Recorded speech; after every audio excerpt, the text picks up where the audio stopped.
अध्याय 1711। ये कोई ट्रैफिक जाम नहीं, ये तो सड़क पर रेसिंग चल रही है। संजीवनी ग्रुप हरिपुर की सबसे बड़ी औषधीय जड़ी बूटी बेचने वाली कंपनी है। यह एक व्यापक ग्रुप कंपनी है जो खेती, बिक्री, चिकित्सा उपचार और निर्यात सब कुछ एक साथ करती है। कंपनी की व्यापक पहुंच और विशाल ब्रांड पहचान के कारण ही अगर दृष्टि मीडिया उनके विज्ञापन प्रोजेक्ट्स हासिल कर लेती तो वह उनकी सफलता के सहारे हरिपुर प्रदेश में तेजी से पहचान बना सकती थी। इसके अलावा उनकी कंपनी इसे एक स्प्रिंग बोर्ड के रूप में इस्तेमाल करके एक राष्ट्रीय स्तर की मीडिया कंपनी बनने की दिशा में आगे बढ़ सकती थी। ये कहा जा सकता है कि एक बार एक दरवाज़ा खुल जाए तो सारे दरवाजे खुल जाते हैं और तब संकरी पगडंडी भी एक सुगम राजमार्ग बन जाती है। इसलिए भले ही सिया जानती थी कि इस सहयोग के सफल होने की संभावना कम है, फिर भी उसने पूरी तैयारी की थी, इस उम्मीद में कि वह अपनी कंपनी को राष्ट्रीय मंच पर ले जा सके। ऐसा नहीं है कि उसकी खुद की बहुत बड़ी महत्वाकांक्षी थी, बात बस इतनी थी कि जब वह सबसे मुश्किल दौर से गुजर रही थी तब कंपनी ने उसका साथ नहीं छोड़ा था। रही बात उस सुपरवाइजर मेनका की, तो वह उसका व्यक्तिगत हमला था, कंपनी का किया धरा नहीं। और वैसे भी उसके बाद क्या कंपनी ने तुरंत उसे प्रमोट करके डायरेक्टर नहीं बना दिया और डिज़ाइन विभाग का पूरा अधिकार उसे नहीं सौंप दिया? अगर किसी कंपनी ने उसे नौकरी देने की इच्छा न जताई होती तो वह इन सालों में शायद जीवित भी नहीं बच पाती। कृतज्ञता हमारे संस्कारों का एक पारंपरिक गुण है और यह सिया में पूरी तरह से समाया हुआ है। हरिपुर की जलवायु औषधीय जड़ी बूटियों के उगाने के लिए बहुत उपयुक्त है, इसी कारण संजीवनी ग्रुप ने अपना मुख्यालय यहीं स्थापित किया है। इस समय सिया और उसका साथी संजीवनी के मुख्यालय की 30वीं मंजिल पर स्थित कॉन्फ्रेंस रूम में बैठे चाय पी रहे थे और ग्रुप के पब्लिसिटी डिपार्टमेंट के प्रमुख का इंतजार कर रहे थे ताकि बात आगे बढ़ सके। हालांकि 3 केतली चाय पीने के बाद भी उन्हें प्रभारी व्यक्ति का कोई अता पता नहीं था। जब भी उन्होंने पूछा, उन्हें यही बताया गया कि साहब रास्ते में हैं और थोड़ा ट्रैफिक है, बस थोड़ी देर और इंतज़ार करें। नतीजतन उन्होंने और 40-50 मिनट इंतज़ार किया, लेकिन फिर भी सामने वाले का कोई नामो निशान नहीं था। मीटिंग मूल रूप से दोपहर 2 बजे के लिए तय थी, लेकिन शाम के 5 बज चुके थे और प्रभारी व्यक्ति का अब तक कोई पता नहीं था। मुझे लगता है हमें बेवकूफ़ बनाया गया है, देवांश ठाकुर ने बिना किसी बेचैनी के अपना चाय का प्याला थामे रखा और भोजन के दौरान कई बार सिया को तसल्ली भी दी। देवांश ठाकुर कोई बहुत शांत स्वभाव का इंसान नहीं है और उसे वादे तोड़ने वाले लोगों से नफरत है, लेकिन जब तक वह सिया के साथ है उसे कोई फर्क नहीं पड़ता। सिया ने दरअसल बहुत पहले ही इस समस्या को भांप लिया था, लेकिन वह अभी भी इस भ्रम में थी कि इतनी बड़ी कंपनी चाहे कितनी भी गैर जिम्मेदार क्यों न हो उन्हें इतनी बेशर्मी से इंतजार नहीं कराएगी। आखिरकार समय उनकी कंपनी द्वारा तय किया गया था और हम उनकी मांग के अनुसार ठीक समय पर पहुंचे थे। अगर वे हमें यूं ही खड़ा रखते हैं तो क्या वे हमें धूल के बराबर नहीं समझ रहे? अब और इंतजार नहीं करते, चलो चलते हैं, सिया ने कहा और फिर जाने के लिए खड़ी हो गई। आमतौर पर वह पलक भी नहीं झपकाती और उसकी मानसिकता पर रत्ती भर भी असर नहीं पड़ता। आखिरकार सामने वाला पैसे देने वाला है तो वह बस इसे सह लेती और बात जाने देती। पैसों को कौन ठुकराता है? और उस समय उसे पैसों की तंगी भी थी। अगर वह नखरे दिखाती तो वह भूखी रह सकती थी, लेकिन पीहू का क्या? वह बच्ची को तो भूखा नहीं रहने दे सकती थी, है न? और पीहू के इलाज के खर्च का क्या? लेकिन अब हालात अलग हैं। ऐसा नहीं है कि अब उसके पास बहुत पैसा है, बल्कि यह है कि वह खुद अपमान सह सकती है, लेकिन वह देवांश ठाकुर को अपने साथ कभी अपमानित नहीं होने देगी। 3 घंटे पहले ही उसकी सीमा थी। अगर देवांश ठाकुर ने कोई अधीरता नहीं दिखाई होती तो वह बहुत पहले ही चली गई होती। हालांकि देवांश ठाकुर अभी भी न तो गुस्से में है और न ही बेचैन, लेकिन वह खुद अब इसे बर्दाश्त नहीं कर सकती। ये काफ़ी बुरा था कि उसे अकेले ये सब सहना पड़ा, लेकिन इसमें देवांश ठाकुर को शामिल करना उसकी बर्दाश्त की हद से बाहर था। हालांकि इससे पहले कि वह कुछ कदम आगे बढ़ा पाती, कॉन्फ्रेंस रूम का दरवाज़ा खुला और लोगों का एक समूह अंदर चला आया, जिसने उसका रास्ता रोक दिया। माफ़ करना, बहुत माफ़ करना, मैं वास्तव में माफ़ी चाहता हूँ। रास्ते में ट्रैफिक जाम था। जैसा कि आप जानते हैं, हरिपुर एक टूरिस्ट सिटी है, यहाँ हर जगह लोग और गाड़ियाँ हैं।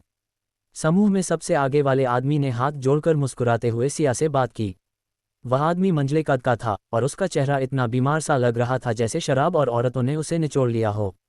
उसकी आंखों के नीचे के काले घेरे विशेष रूप से डरावने थे। ये साफ था कि वह अक्सर नाइट क्लब जाता था और उसने अपनी सेहत बर्बाद कर ली थी। जतिन जवेरी का तर्क शुरू में जायज़ लग रहा था। आखिरकार टूरिस्ट शहरों में एक बार पीक टूरिस्ट सीजन आ जाए तो ट्रैफिक जाम के कारण 3 घंटे से लेकर 30 घंटे तक का समय लग सकता है। इसके बावजूद ये सुनते ही देवांश ठाकुर का चेहरा तुरंत काला पड़ गया और उसकी आंखें, जो जतिन जवेरी पर टिकी थीं, एक अत्यंत भयावह नज़र प्रकट कर रही थीं। देवांश ठाकुर ने तुरंत तंज कसते हुए कहा, मुझे लगता है मैं बस अज्ञानी हूँ। मुझे उम्मीद नहीं थी कि हरिपुर में आपको बगल वाली इमारत से यहाँ आने के लिए गाड़ी चलाने की ज़रूरत पड़ती है। और वहाँ ट्रैफिक जाम भी है और वह भी 3 घंटे तक चलता है।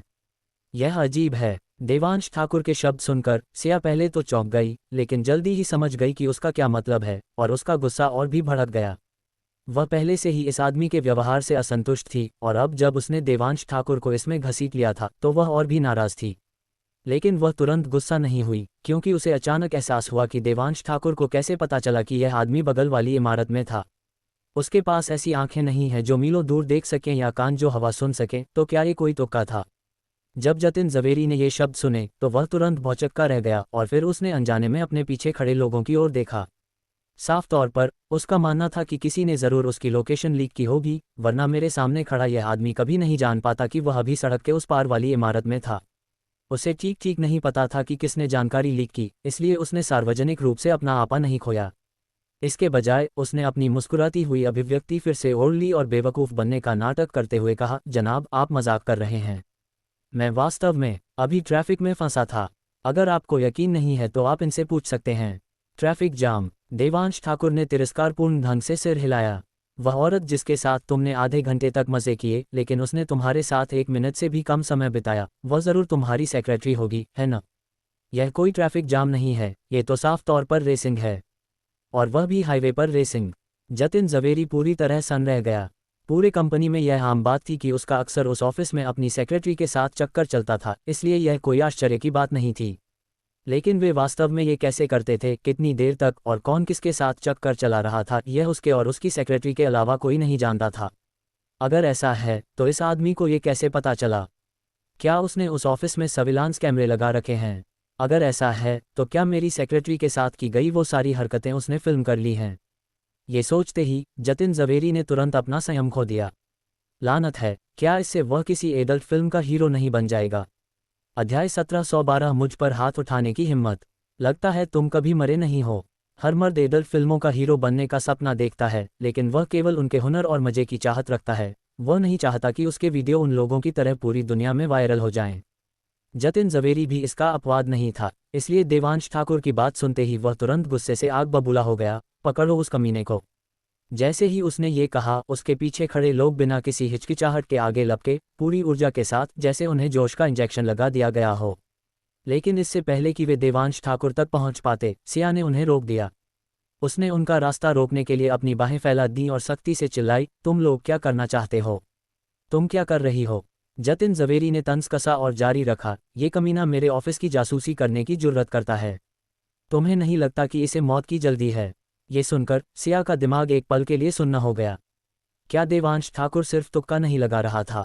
इस आदमी का लहजा ऐसा क्यों है जैसे उसका तुक्का सही लगा हो? नामुमकिन। कोई इतनी निजी बात के बारे में इतना सटीक अनुमान कैसे लगा सकता है? सिया के चेहरे पर सन्नाटा देखकर जतिन जवेरी ने जोर से गाली दी और फिर आगे बढ़े अपने आदमियों को आदेश दिया, ढूंढो कि सर्विलांस कैमरा कहाँ छिपा है, वरना इन्हें मार मार कर अधमरा कर दो। देखती हूँ कौन हिम्मत करता है। सिया चिल्लाए, अपने मातहतों को एक बार फिर रोकते हुए। ऐसा नहीं है कि वे सिया से भिड़ने से डरते हैं, लेकिन उन्हें चिंता है कि कहीं वे ज़्यादा आगे न बढ़ जाएं और गलती से उसे चोट न पहुंचा दें। क्या तुम्हें लगता है कि मिस्टर जवेरी, जिनकी उस पर नज़र है, उन्हें आसानी से जाने देंगे? सबसे अच्छा नतीजा शायद बोरिया बिस्तरा समेट कर जाना होगा, लेकिन मूल रूप से जो कोई भी बॉस जवेरी को नाराज़ करता है उसे समुद्र में फेंक दिया जाता है और वह अनंत काल तक सागर के साथ रहेगा, फिर कभी दिन का उजाला नहीं देख पाएगा। इसलिए ये गुर्गे तुरंत दुविधा में पड़ गए, न आगे बढ़ पा रहे थे न पीछे हट पा रहे थे, अपनी जगह पर जम गए, जैसे इधर कुआं और उधर खाई हो। तुम लोग वहां खड़े क्या कर रहे हो? उसे खींचकर अलग करो। जतिन जवेरी चिल्लाया, उसका गुस्सा अब फूटने ही वाला था। जतिन जवेरी का फरमान हाथ में आते ही इन गुर्गों ने तुरंत अधिक आत्मविश्वास महसूस किया और सिया को खींचने के लिए आगे लपके। इससे पहले कि वे सिया के करीब भी पहुंच पाते, एक काला साया उसके पीछे से तेजी से निकला। इससे पहले कि कोई देख पाता कि क्या हो रहा है, कुछ चीखें गूंजी और भीड़ में अफरा तफरी मच गई। कुछ सेकंड बाद सभी को एहसास हुआ कि वह काला आकार वास्तव में एक कुर्सी थी, जो सामने से आ रहे 2 लोगों को सीधे लगी थी, जिससे उनके सिर पर चोटें आईं और चमकदार लाल खून बहने लगा। वे 2 दर्दनाक चीखें उन्हीं के मुंह से निकली थीं। वे अब जमीन पर उकड़ू बैठे थे, अपने घावों को कसकर दबाए हुए, बिल्कुल हिलने की हिम्मत नहीं कर रहे थे। देखते हैं कौन उसे हाथ लगाने की जुर्रत करता है, देवांश ठाकुर ने ठंडे स्वर में कहा। उसकी आवाज़ कंपा देने वाली थी। वहां मौजूद किसी को भी उम्मीद नहीं थी कि देवांश ठाकुर इतना बेरहम होगा, शुरुआत से ही जानलेवा हमला करेगा, उन्हें पूरी तरह से गाफिल कर देगा। जतिन जवेरी भी एक पल के लिए सन्न रह गया, लेकिन वह जल्दी ही होश में आया और अपने गुर्गों पर चिल्लाया, क्या तुम्हारे दिमाग में गोबर भरा है? क्या तुम लोग पीछे से घूम कर जाना नहीं जानते? कॉन्फ्रेंस रूम का एक तरफ का रास्ता सिया ने रोक रखा था, लेकिन डेस्क के दूसरी तरफ से घूमकर जाना अभी भी संभव था। उसे बस विश्वास नहीं हो रहा था कि सिया एक ही समय में 2 जगहों पर हो सकती है।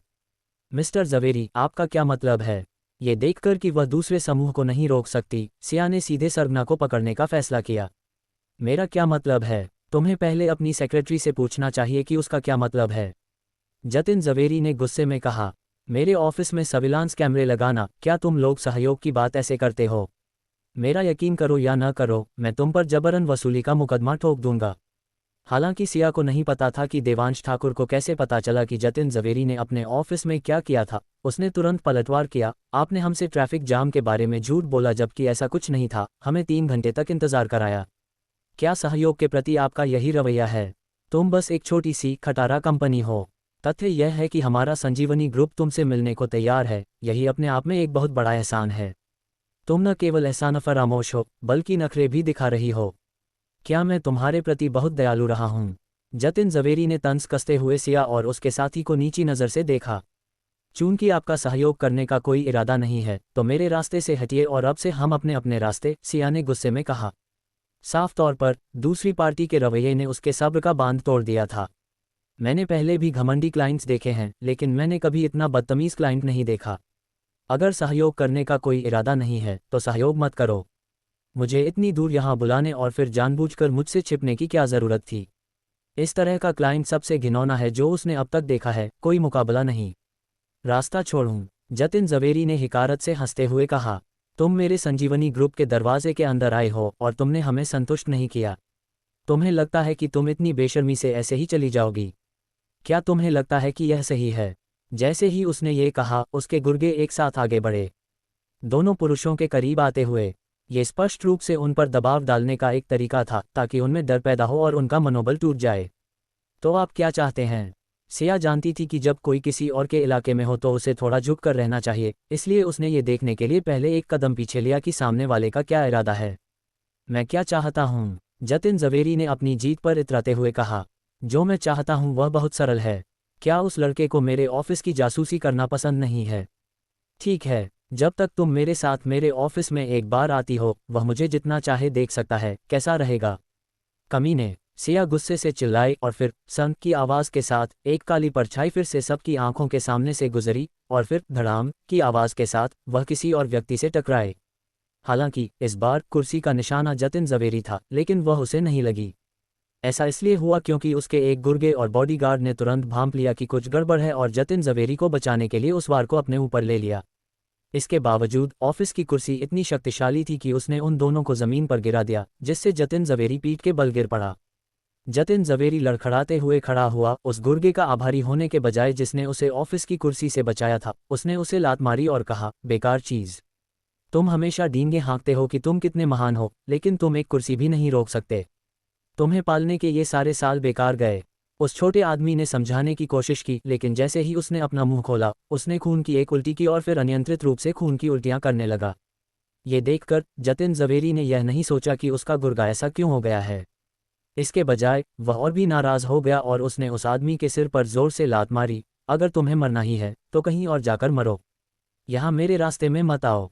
गाली देने के बाद जतिन जवेरी ने सिया के पीछे खड़े देवांश ठाकुर को तिरछी नज़रों से देखा और एक भयावह नज़र के साथ कहा, कमीने, मुझ पर हाथ उठाने की तेरी हिम्मत कैसे हुई? मुझे यकीन है कि तू कभी मरा नहीं है। तुम सब वहाँ क्या खड़े देख रहे हो? पकड़ो उसे। अध्याय 1713। यकीन नहीं आता तो अभी इसे यहाँ से नीचे फेंक दूं। जैसे ही उसने ये कहा, उसके गुर्गे फिर से देवांश ठाकुर की ओर लपके। 1 मिनट रुको, सिया गुस्से से चिल्लाई, फिर जतिन जवेरी की ओर देखा और कहा, प्रेसिडेंट जवेरी, क्या आप वाकई शराफत का नकाब उतार फेंकना चाहते हैं? आम लोगों को सरेआम पीटना, भले ही आप ग्रुप के सीईओ हो, मुझे डर है कि आप इस अपराध का बोझ नहीं उठा पाएंगे। सिया के पास कानूनी रास्तों का सहारा लेने के अलावा कोई और चारा नहीं था। हालांकि उसे आश्चर्य हुआ जब जतिन जवेरी ने उसकी बातें सुनकर कोई डर नहीं दिखाया। इसके बजाय वह जोर से हंसने से खुद को रोक नहीं पाया। अपराध? कैसा अपराध? हरिपुर क्राइम ब्रांच का डायरेक्टर तो हमारे संजीवनी ग्रुप का बस एक कुत्ता है। तुम्हें लगता है कि मुझ पर कोई अपराध लगेगा? ये तो बहुत ही हास्यास्पद है। हा हा हा। उद्धरण चिन्ह डॉट डॉट डॉट उद्धरण चिन्ह। ये सुनकर सिया सन रह गई। वह जानती थी कि संजीवनी ग्रुप जैसी बड़ी कंपनियों की ऊपर के स्तरों पर जान पहचान होती है, लेकिन उसने यह उम्मीद नहीं की थी कि सामने वाले के संबंध उच्च अधिकारियों के साथ इतने मजबूत होंगे। ऐसे संबंधों के साथ भले ही वह उन्हें सार्वजनिक रूप से पीट दे या अपाहिज कर दे, जब तक वे मरते नहीं हैं, जतिन जवेरी पर एक भी अपराध सिद्ध नहीं होगा। हालांकि वह कानून और जनता की राय की खामियों को बंद करने के लिए मुआवजे में 10-20 लाख रुपये दे भी दे, तो क्या जतिन जवेरी के लिए उतनी रकम कोई मायने रखती है? वह तो बस अंकों की एक लकीर है। देवांश, अब हम क्या करें? सिया के पास देवांश ठाकुर से धीरे से पूछने के अलावा कोई विकल्प नहीं था। औरतें ऐसी ही होती हैं, जब खतरे का सामना करना पड़ता है तो उनकी पहली प्रतिक्रिया उस पुरुष को खोजने की होती है जो उन्हें सुरक्षा का एहसास दिला सके। सिया कोई अपवाद नहीं थी, इसलिए उसकी पहली वृत्ति मदद के लिए देवांश ठाकुर के पास जाने की थी। देवांश ठाकुर ने इस व्यवहार का पूरा आनंद लिया। सब ठीक है, वे मेरा कुछ नहीं बिगाड़ सकते, देवांश ठाकुर ने शांति से कहा, सिया को तसल्ली देने की कोशिश करते हुए। लेकिन जाहिर है, एक वाक्य सिया को तसल्ली देने के लिए काफ़ी नहीं था। अगर मुझे पता होता कि बात यहाँ तक पहुँच जाएगी, तो मुझे तुम्हें आने के लिए नहीं कहना चाहिए था। अब तुम बेवजह मेरे साथ भुगत रहे हो, मुझे माफ़ कर दो, सिया ने गहरे पछतावे और आत्मग्लानि के साथ कहा। तुम इतनी औपचारिकता क्यों निभा रही हो?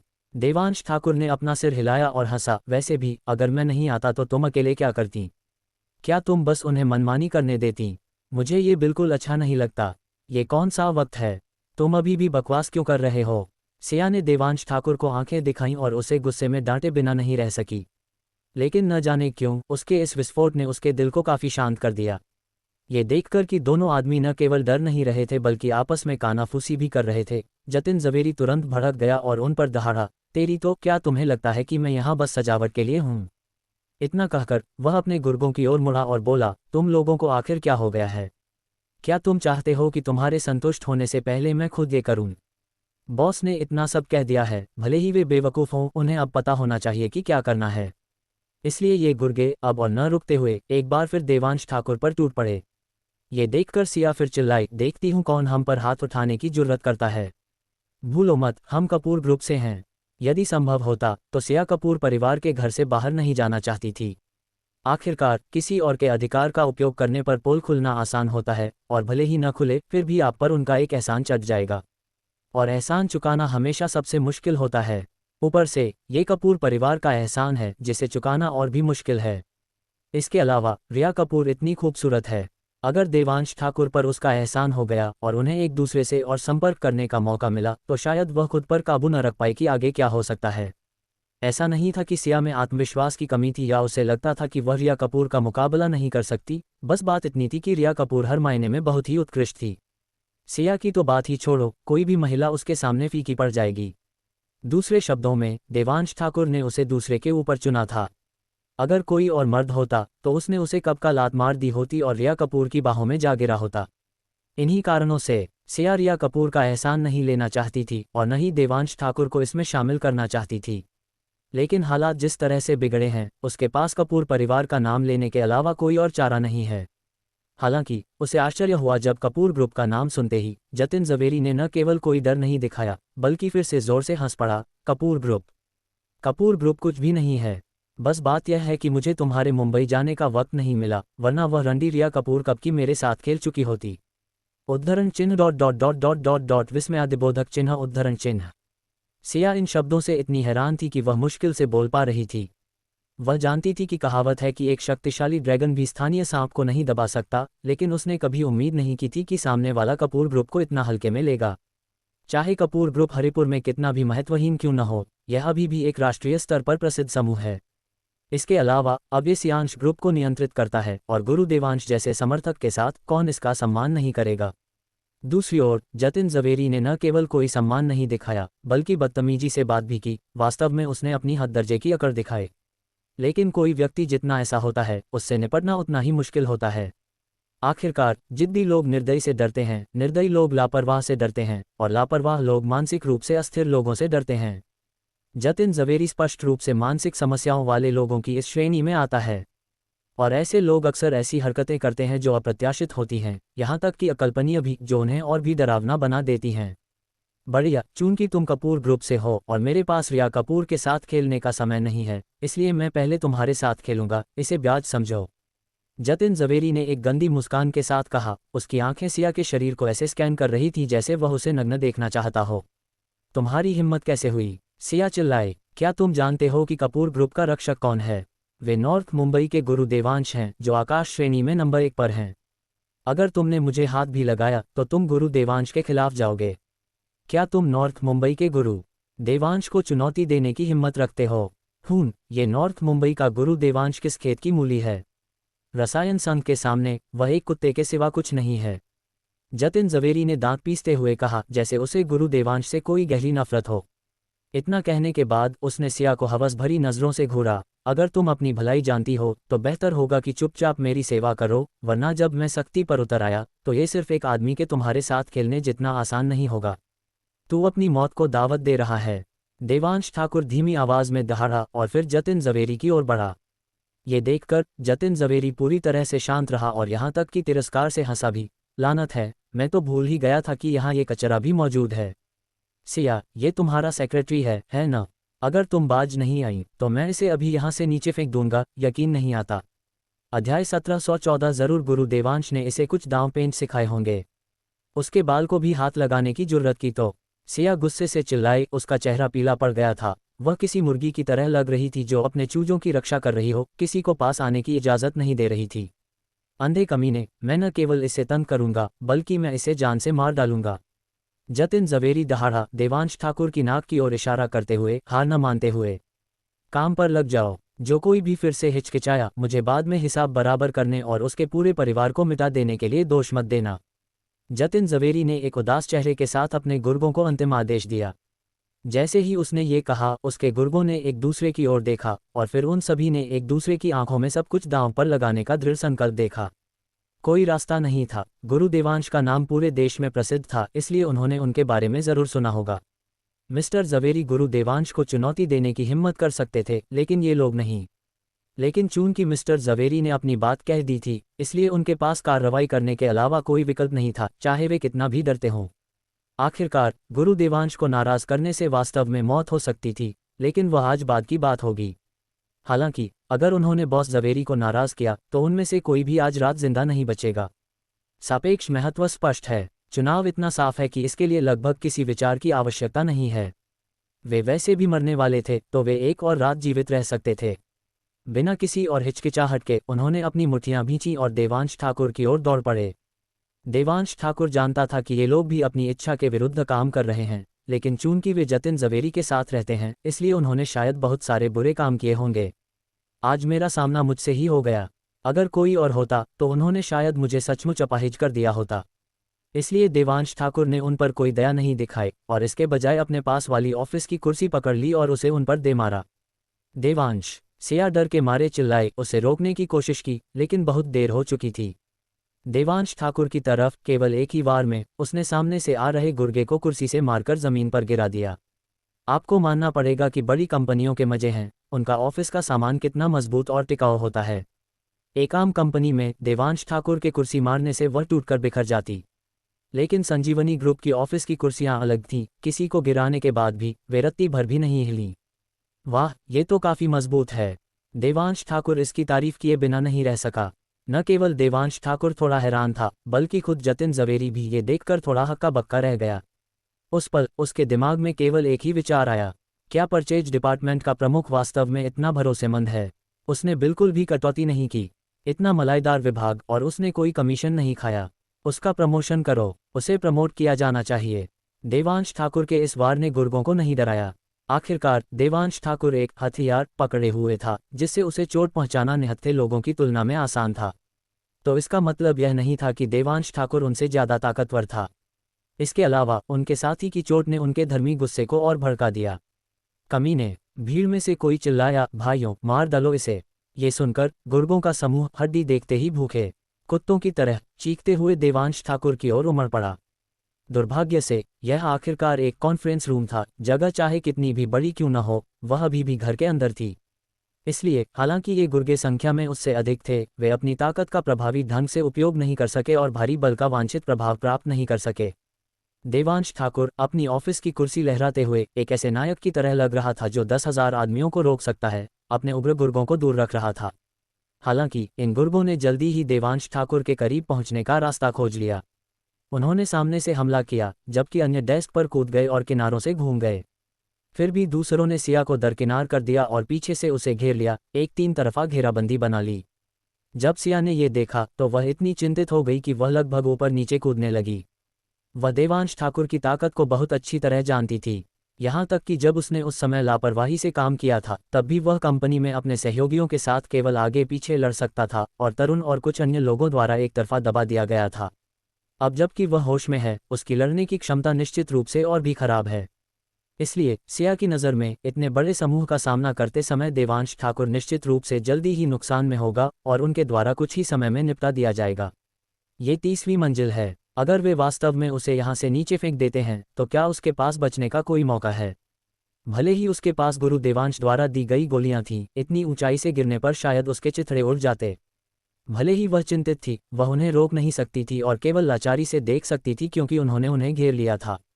जितना अधिक ये हुआ उतना ही उसने खुद को दोषी ठहराया और अपराधबोध महसूस किया। देवांश ठाकुर को यहाँ लाने के लिए खुद को कोस रही थी। अगर उसने उसे लाने की जिद नहीं की होती तो वह इस स्थिति में नहीं फंसता।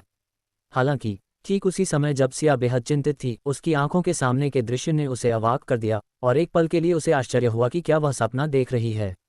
देवांश ठाकुर 3 तरफ से घिरा हुआ था।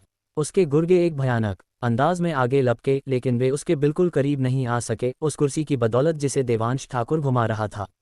एक भारी ऑफिस की कुर्सी देवांश ठाकुर के हाथों में एक मार्शल आर्ट्स मास्टर की हवा के साथ चल रही थी।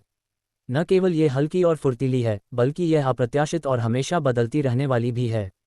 दूर से देखने पर देवांश ठाकुर जो चला रहा है वह कोई भारी ऑफिस की कुर्सी बिल्कुल नहीं है, बल्कि बिल्कुल सही वजन वाली एक लंबी लाठी है। कब उसने मार्शल आर्ट्स कब सीखा? सिया देवांश ठाकुर को पूरी तरह से अविश्वास में घूर रही थी, अपनी आंखों पर विश्वास नहीं कर पा रही थी। किंडरगार्टन में उसे इतने सारे लोगों ने घेर लिया था और बब्बन भाई और अन्य लोगों को बुलाने के बाद ही मामला सुलझा था, न कि देवांश ठाकुर ने खुद इसे किया था। इसका मतलब है कि देवांश ठाकुर के पास तब उस स्तर की युद्ध शक्ति नहीं थी। वह सिर्फ कुछ महीनों में अचानक इतना शक्तिशाली कैसे हो सकता है? हाँ, जरूर गुरु देवांश ने इसे कुछ दांव पेंच सिखाए होंगे, इसीलिए यह इतना माहिर है। सिया ने मन ही मन सोचा। दरअसल देवांश ठाकुर ने उस दिन किंडरगार्टन में अपनी चाल चली थी, लेकिन सिया इससे अनजान थी। चूंकि देवांश ठाकुर चिंतित था कि पीहू कोई खूनी दृश्य देखेगी, इसलिए उसने उसे पीहू को सैर पर ले जाने के लिए कहा। जब वह लौटी तो देवांश ठाकुर पहले ही मामला सुलझा चुका था, इसलिए उसने स्वाभाविक रूप से मान लिया कि बब्बन भाई ने लोगों का नेतृत्व करके इसे सुलझाया था। लेकिन उसने यह उम्मीद नहीं की थी कि ये देवांश ठाकुर ही था जिसने उन पर शारीरिक हमला किया था। वापस ऑफिस में देवांश ठाकुर ने अपनी ऑफिस की कुर्सी घुमाई, एक त्वरित और निर्णायक गति के साथ अपने एक गुर्गे को मार गिराया, जिससे सिया को बहुत खुशी हुई।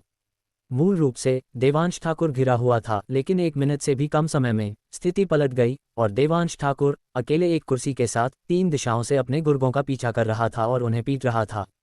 गुर्गे, जिनके पास शुरुआत में संख्यात्मक लाभ था, वे तब भयभीत हो गए जब उन्होंने देखा कि उनके साथी देवांश ठाकुर के एक भी वार का सामना करने में असमर्थ थे। हालांकि जतिन जवेरी की धमकियों ने उन्हें मौत के डर से निडर बना दिया था, लेकिन जब वास्तव में मौत सामने आई तो उन्होंने भी अपने दिल की सुनी और अनियंत्रित होकर पीछे हटने लगे। बेकार कमीनों, अगर तुमने फिर से पीछे हटने की हिम्मत की तो मैं अभी तुम्हारी बीवियों का बलात्कार करवाऊंगा और तुम्हारे बच्चों को मरवा डालूंगा। जतिन जवेरी ने अपने दांत दिखाते हुए क्रूरता से दहाड़ा। अध्याय 1715। अगर तुमने पहले कानून माना होता तो नौबत यहाँ तक क्यों आती? उसकी धमकी काफी कारगर रही। ये सुनने के बाद जो गुर्गे पीछे हट रहे थे उन सब ने पीछे हटना बंद कर दिया, भले ही वे देवांश ठाकुर से बुरी तरह डरे हुए थे। नतीजतन देवांश ठाकुर ने लोगों को पहले से भी ज्यादा तेजी से पीटना शुरू कर दिया। पहले एक को गिराने के बाद दूसरे को गिराने से पहले आपको थोड़ी देर उसका पीछा करना पड़ता था, लेकिन अब बात अलग है। ये लोग ऐसे हैं जैसे वे बस वहीं खड़े होकर आपके उन्हें गिराने का इंतजार कर रहे हों। आप उन पर नरमी भी नहीं बरत सकते। इस बार न केवल सिया हक्की बक्की थी, बल्कि जतिन जवेरी, जो ऑफिस के दरवाजे पर खड़ा था, उसने भी अपनी आंखें फैला लीं और एक भयभीत अभिव्यक्ति दिखाए। देवांश ठाकुर को सिया के पास से गुजरते हुए और दरवाजे के करीब और करीब आते देख जतिन जवेरी आखिरकार घबरा गया। जल्दी रोको उसे, अगर तुम उसे नहीं रोक पाए तो तुम सब साले मारे जाओगे। कोई भी मरना नहीं चाहता था और ये गुर्गे भी अपवाद नहीं थे। इसलिए अपने विकल्पों को तौलने के बाद उन्होंने अपने दांत भींचे और फिर से आगे बढ़े। तर्क सीधा है, अगर देवांश ठाकुर तुम्हें मारता है तो ज़्यादा से ज़्यादा तुम बेहोश हो जाओगे और अस्पताल में भर्ती हो जाओगे। लेकिन अगर तुम वह नहीं करते जो बॉस जवेरी कहते हैं तो ये सिर्फ अस्पताल में भर्ती होना नहीं होगा, ये वास्तव में तुम्हें मार सकता है। बेशक वे बस सीधे आगे नहीं लपके। एक दूसरे की ओर देखने के बाद देवांश ठाकुर के ठीक सामने वाले समूह ने उसका ध्यान आकर्षित करने की कोशिश करने के लिए उसे चारे के रूप में इस्तेमाल किया। फिर उसके बगल और पीछे के समूह ने एक साथ हमला किया, इस उम्मीद में कि वे देवांश ठाकुर को उस कुर्सी को वापस लेने से पहले ही काबू कर लेंगे जिसे उसने नीचे फेंक दिया था, और इस तरह उसे पूरी तरह से अक्षम कर देंगे। ऐसा आंखों का संपर्क एक पल में पूरा हो गया, जो कई वर्षों में विकसित हुई उनकी आपसी समझ का परिणाम था, और जीवन मरण की स्थिति में बुद्धि में हुई विस्फोटक वृद्धि का भी। इसलिए लोगों के 3 समूहों ने एक ही समय में कदम बढ़ाया और तय रणनीति को लागू करना शुरू कर दिया। ऑफिस में एक दृश्य तेजी से सामने आया। देवांश ठाकुर के सामने खड़े लोगों के समूह ने आगे कदम बढ़ाया और एक साथ हाथ बढ़ाकर उस कुर्सी से निपटने की तैयारी की जिसे देवांश ठाकुर नीचे फेंकने वाला था, और उसे पकड़ने की कोशिश की। उनका विचार अच्छा था, लेकिन जब उन्होंने इसे लागू करने की कोशिश की तो उन्होंने पाया कि विचार और वास्तविकता बिल्कुल अलग चीजें थीं। उनकी योजना के अनुसार भले ही उनमें से कुछ देवांश ठाकुर की कुर्सी नीचे गिरते समय घायल हो गए हों, दोनों तरफ के लोग निश्चित रूप से कुर्सी के पैर या कुछ और पकड़ने में सक्षम होंगे और उसके हाथों से ऑफिस की कुर्सी छीन लेंगे। लेकिन जब उन्होंने वास्तव में ऐसा करने की कोशिश की तो उन्होंने पाया कि देवांश ठाकुर ने ऑफिस की कुर्सी इतनी तेजी से घुमाई कि वे कुर्सी के पैर पकड़ने का मौका पाने से पहले ही नीचे गिर गए। बेशक कुछ इतने भाग्यशाली थे कि उन्होंने कुर्सी का पैर पकड़ लिया, लेकिन अपनी पूरी ताकत के बावजूद वे ऑफिस की कुर्सी के रास्ते को नहीं बदल सके और इसके बजाय उसके द्वारा एक तरफ खींच लिए गए। नतीजतन जो लोग किनारे से देवांश ठाकुर से निपटना चाहते थे वे इन लोगों के घूमने से तितर-बितर हो गए और किसी भी प्रभावी बाधा को व्यवस्थित करने में असमर्थ रहे। केवल देवांश ठाकुर के पीछे खड़े गुर्गे अस्थायी रूप से अप्रभावित थे, इसलिए उन्होंने जल्दी से इस मुश्किल से मिले अवसर को जब्त कर लिया और आगे लपके या तो देवांश ठाकुर के पैर पकड़ लिए, उसकी कमर या पीछे से उसकी गर्दन जकड़ ली, जिसका लक्ष्य पूर्ण नियंत्रण था। देवांश ठाकुर के कार्यों में उनके संक्षिप्त व्यवधान के कारण उसके और गुर्गे दौड़कर आए, जल्दी से उसे घेर लिया और यहाँ तक कि उसकी ऑफिस की कुर्सी को भीड़ में धकेल दिया। इस दृश्य को देखकर सिया इतनी डर गई कि वह चीख पड़ी और बार बार देवांश ठाकुर का नाम पुकारने लगी। फिर वह वहां गई और उन लोगों को देवांश ठाकुर से खींचने की कोशिश करने लगी। हालांकि इससे पहले कि वह 2 कदम उठा पाती उसे 2 गुर्गों ने रोक दिया। चाहे उसने उन्हें कितना भी धक्का दिया हो, वे 2 गुर्गे 2 पहाड़ों की तरह थे, 1 इंच भी नहीं हिले। ये देखकर सिया इतनी बेचैन हो गई कि वह लगभग रो पड़ी। इतने सारे लोगों के उसे नीचे दबाए रखने के साथ कॉन्फ्रेंस रूम में लगे सर्विलांस कैमरों के बावजूद कोई नहीं देख सकता था कि अंदर क्या हो रहा है। अगर कोई इतना बेरहम हो कि देवांश ठाकुर को कुछ बार चाकू मार दे तो अपराधी कभी नहीं मिल पाएगा। तुम बहुत घमंडी हो, मैं तुम्हें दिखाता हूं कि घमंड क्या होता है। ये देखकर जतिन जवेरी जोर से हंसने से खुद को नहीं रोक सका। तुझे सच में लगता है कि तू बजरंग बली है? मैं तुझे बता दूं, भले ही तू बजरंग बली हो, मैं वो भगवान हूं जो तुझे अपनी हथेली के नीचे दबाकर रखेगा। हा हा हा। जतिन जवेरी पागलों की तरह हंसा, लेकिन उसका ये घमंड 10 सेकंड से भी कम समय तक चला। इससे पहले कि देवांश ठाकुर को दबाने वाले गुर्गे अचानक पीछे की ओर उड़ गए, कॉन्फ्रेंस रूम की दीवारों से टकराए, अपनी छाती पकड़कर खून की उल्टियां करने लगे। देवांश ठाकुर एक ऑफिस की कुर्सी पकड़े हुए वहां शांति से खड़ा था, जैसे कि उस मामले का उससे कोई लेना देना न हो। मौके पर मौजूद सिया और जतिन जवेरी दोनों पूरी तरह से हक्के बक्के रह गए। देवांश ठाकुर को देखने का उनका नजरिया अब आश्चर्यजनक रूप से एक जैसा था। सदमा, अचरज, डर, उलझन, अविश्वसनीय। हालांकि दोनों के बीच एक अंतर है। इन जटिल भावनाओं के बाद जतिन जवेरी का चेहरा दहशत से भरा था, जबकि सिया का चेहरा दहशत के बाद खुशी से भरा था। ये कहना उचित होगा कि 3 सेकंड के भीतर किसी की मनस्थिति में अंतर रात और दिन जैसा है। कच कच। देवांश ठाकुर ने अपने आसपास कराहते हुए गुर्गों को नजरअंदाज किया और अपनी कुर्सी को घसीटते हुए कदम दर कदम जतिन जवेरी की ओर बढ़ा। बाद वाले ने देवांश ठाकुर को अपने करीब और करीब आते देखा और डर के मारे तुरंत पीछे हट गया। वह बुरी तरह से अपने गुर्गों को बुलाना चाहता था, लेकिन जो भी गुर्गे वह पहले लाया था वे सभी पहले से ही जमीन पर लेटे हुए थे, उनमें से कोई भी लड़ने के लायक नहीं था। तुम क्या करना चाहते हो? जतिन जवेरी मदद के लिए चिल्लाना चाहता था, लेकिन उसने पहले ही आदेश दे दिया था कि उसकी अनुमति के बिना कोई भी कॉन्फ्रेंस रूम में नहीं आ सकता। जब उसने यह आदेश जारी किया तो कंपनी में हर कोई जानता था कि वह क्या करने जा रहा है, इसलिए वे डर के मारे पहले ही उस इलाके को छोड़कर चले गए कि कहीं वे कुछ ऐसा न सुन ले जो उन्हें नहीं सुनना चाहिए और जनरल मैनेजर जवेरी द्वारा दंडित न किए जाएं। दूसरे शब्दों में, भले ही वह चिल्ला चिल्ला कर अपना गला फाड़ ले, अब कोई उसकी नहीं सुनेगा और कोई भी नहीं आएगा। मैं कुछ नहीं कर रहा, मैं बस तुम्हारी नकल करना चाहता हूं और वही करना चाहता हूं जो तुम पहले मेरे साथ करना चाहते थे, देवांश ठाकुर ने अपनी ऑफिस की कुर्सी पकड़ते हुए मुस्कुराते हुए कहा। जब जतिन जवेरी ने यह सुना तो उसका दिमाग एक पल के लिए सुन्न हो गया और उसे लगा जैसे दुनिया का उससे संपर्क टूट गया हो। वह देवांश ठाकुर के साथ फिर से क्या करने की योजना बना रहा था। वह उसे इस चट्टान से नीचे फेंकना चाहता था। अब जबकि देवांश ठाकुर उसके साथ भी ऐसा ही करना चाहता है तो क्या यह उसे भी यहाँ से नीचे फेंकने जैसा नहीं है। 30 मंजिला ऊंचाई से फेंके जाने पर कोई कैसे बच सकता है। ए देवांश, मैं तुम्हें चेतावनी दे रहा हूँ, गड़बड़ मत करो। अगर मैं मर गया तो क्राइम ब्रांच तुम्हें नहीं छोड़ेगी। कोई अन्य विकल्प न होने पर जतिन जवेरी के पास क्राइम ब्रांच का नाम लेने के अलावा कोई चारा नहीं था। मरते वक्त क्राइम ब्रांच की याद आ रही है। अगर तुमने पहले कानून माना होता तो नौबत यहाँ तक क्यों आती। देवांश ठाकुर ने मुस्कुराते हुए कहा और फिर बिना किसी चेतावनी के उसने अपने हाथ में पकड़ी ऑफिस की कुर्सी घुमाई और उसे जतिन जवेरी पर दे मारा। अध्याय 1716। क्या ये सब तुम्हारी उपज थी या किसी और ने तुम्हें निर्देश दिया था। चटाक, एक करारी आवाज के साथ देवांश ठाकुर के हाथ में मौजूद ऑफिस चेयर जतिन जवेरी से जा टकराए। टक्कर इतनी जोरदार थी कि जतिन धड़ाम से जमीन पर गिर पड़ा और उसके माथे और चेहरे से खून की धार बह निकली। उसने खुद को बचाने के लिए सहज तौर पर अपना हाथ ऊपर उठाया था, जिसका नतीजा ये हुआ कि उसकी वह बांह ही टूट गई। एक दिल दहला देने वाली चीख पूरे कॉन्फ्रेंस रूम में गूंजने लगी, चीख वैसे ही जैसे हलाल होते वक्त कोई जानवर चिल्लाता है। 1 मिनट रुको, सिया की आवाज़ आखिरकार बाहर निकली, लेकिन इससे पहले कि वह अपनी बात पूरी कर पाती देवांश पहले ही रुक चुका था। सिया का चेहरा, जो अभी कुछ देर पहले खुशी से खिला था, अचानक फिर से उदास हो गया। भले ही सिया ने अपनी बात पूरी नहीं की थी, लेकिन देवांश ने उसकी आवाज़ सुन ली थी। इसलिए उसने अपना हाथ रोक लिया और जिस कुर्सी को उसने पकड़ रखा था उसे एक तरफ फेंकते हुए मुड़ा और सिया से मुस्कुराते हुए पूछा, क्या हुआ। कुछ नहीं। देवांश की इतनी तेज और सटीक कार्रवाई देखकर सिया के पास शब्द ही नहीं बचे थे, क्योंकि उसे महसूस हुआ कि देवांश की हरकतें इतनी सधी हुई थीं कि ऐसा लग ही नहीं रहा था कि वह ये सब पहली बार कर रहा है। इसके बजाय ऐसा लग रहा था कि वह पहले भी अक्सर ऐसा करता रहा है, इतना कि यह उसके लिए एक अनैच्छिक क्रिया जैसा बन गया था। ठीक है, तो मैं इससे बात करना जारी रखता हूं, देवांश ने मुस्कुराते हुए जवाब दिया। वह सिया की टोकाटाकी से बिल्कुल भी नाराज नहीं था, बल्कि उसने मुस्कुराहट के साथ जवाब दिया। ये सुनकर सिया को याद आया कि वह देवांश से क्या कहना चाहती थी, इसलिए वह जल्दी से चिल्लाई, मुझे याद आ गया कि मैं क्या कहना चाहती थी। मैं कहना चाहती थी कि इस पर थोड़ा हाथ हल्का रखना, इसे जान से मत मार देना। वह जानती थी कि देवांश गुरु देवांश का गोली एजेंट है, लेकिन गुरु देवांश की पृष्ठभूमि के बावजूद अगर उसने वास्तव में किसी को मार डाला तो स्थिति से निपटना मुश्किल हो जाएगा।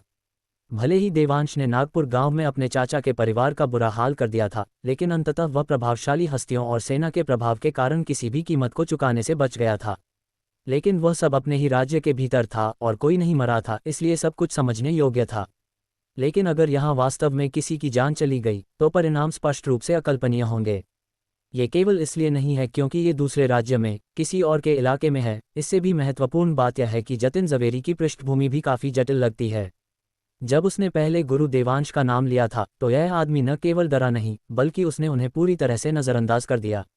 यह अकेला ही यह साबित करने के लिए काफ़ी था कि जिस रसायन संघ की यह बात कर रहा था वह कोई छोटी मोटी चीज़ नहीं थी। इसलिए वह देवांश को याद दिलाना चाहती थी कि किसी की जान न जाए, बस उसे सबक सिखा दो और इतना ही काफ़ी होगा। देवांश ने आज्ञाकारी बच्चे की तरह सिर हिलाया और आसानी से मान गया। ठीक है। ये सुनकर सिया और जतिन दोनों ने राहत की सांस ली। सिया को लगा कि देवांश मुसीबत में नहीं पड़ेगा, जबकि जतिन को लगा कि उसकी जान आखिरकार सुरक्षित है। अगर तुम बस थोड़ी देर और डटे रहो तो नीचे के लोगों को एहसास होगा कि कुछ गड़बड़ है और वे तुम्हें बचाने के लिए ऊपर दौड़ पड़ेंगे। लेकिन इससे पहले कि वे दोनों खुश हो पाते, देवांश ने अपनी बात में जोड़ा, मैं अपनी पूरी कोशिश करूंगा। उन 3 सरल शब्दों ने उनके सुकून की धज्जियां उड़ा दीं। तुम्हारे पूरी कोशिश करने का क्या मतलब है? सिया ने सबसे पहले पूछा, उसकी आंखों में चिंता भरी थी। वह अच्छी तरह जानती थी कि देवांश का उसके लिए प्यार किस हद तक पागलपन में बदल चुका था। वह कभी भी उसे थोड़ा सा भी अन्याय सहने नहीं देगा, इसलिए वह बहुत चिंतित थी कि देवांश उसे बचाने के लिए जतिन को पीट पीट कर मार डालेगा।